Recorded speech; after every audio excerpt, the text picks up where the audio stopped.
Κάποτε ήταν ένα αγόρι που στα γενέθλιά του πήρε το καλύτερο δώρο. Μια μικρή ψηφιακή φωτογραφική μηχανή που χωρούσε παντού, ακόμη και στη τσέπη του. Χαρούμενος άρχισε να τραβάει πολλές πάρα πολλές φωτογραφίες. Δηλαδή ό,τι έβρισκε μπροστά του. Σπίτια, δέντρα, μικρά ζωάκια, πουλιά που τριγυρνούσανε,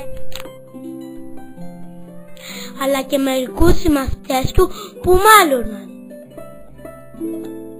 Και ήταν τόσο ενθουσιασμένος με τη φωτογραφική κάμερα που ούτε στα αποδυτήρια του γυμναστηρίου του δεν την αποχωριζότανε.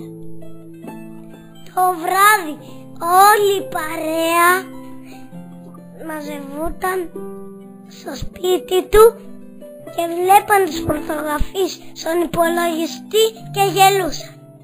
Μια μέρα ένας φίλος του λέει: «Τι λέτε, τις ανεβάσουμε στο blog να σπάσουν κι άλλη πλάκα?» Φίλοι, για σκεφτείτε το λίγο, θα θέλατε να ήσασταν εσείς στη θέση τους? Γι' αυτό σκέψου πριν αναρτήσεις. Θύψη φόρου post.